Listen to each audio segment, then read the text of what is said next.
वंचित बहुजन आघाडी तालुका मारेगावच्या वतीने भारत सरकारला, राज्य सरकारला आम्ही निवेदन दिलंय।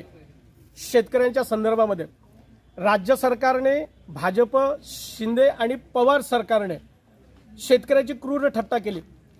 अस्मानी आणि सुलतानी संकटाच्या कचाट्यात सापडलेल्या बळीराजा शेतकऱ्याला दिलासा द्यावा म्हणून सरकारने पॅकेज जाहीर केलं। पॅकेज जाहीर करत असताना आतापर्यंत राज्यातलं सर्वात मोठं पॅकेज आहे असा गवगवा केला।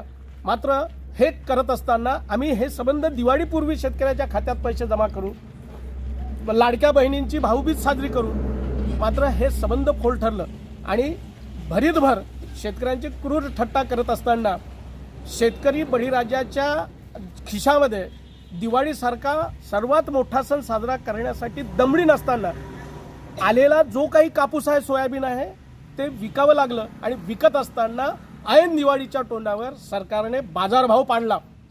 1500-1600च्या भावामध्ये सोयाबीन शेतकऱ्यांना सावकाराच्या दारात विकावं लागलं आणि कापसाचा भाव तर माती मोल होता।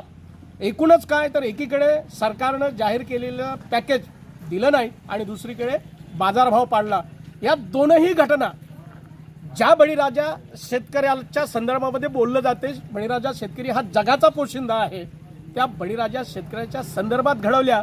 एकूणच काय तर हे सरकार सर्वसामान्य जनतेच्या प्रेताच्या टाळूवरचं लोणी खाणारं सरकार आहे आणि म्हणून वंचित बहुजन आघाडी तालुका मारेगावच्या वतीने या भाजप शिंदे पवार गटाच्या सरकारचा आम्ही तीव्र शब्दात निषेध व्यक्त करतो आणि मागणी करतोय, येत्या काही दिवसात जर का शासनाने दिलेला शब्द पाळला नाही, विनाअट शेतकऱ्यांच्या खात्यात जर शासनाने पैसे जमा केले नाही तर मग आम्ही मारेगाव तालुक्याच्या वतीनंच नाही तर या वनी उपविभागाच्या वतीनं प्रचंड मोठी ताकद वनी उपविभागावरती धडकवू आणि त्या आंदोलनामध्ये जर काही अनुचित घटना घडली तर या सर्व घटनेला जबाबदार हे राज्य सरकार असेल।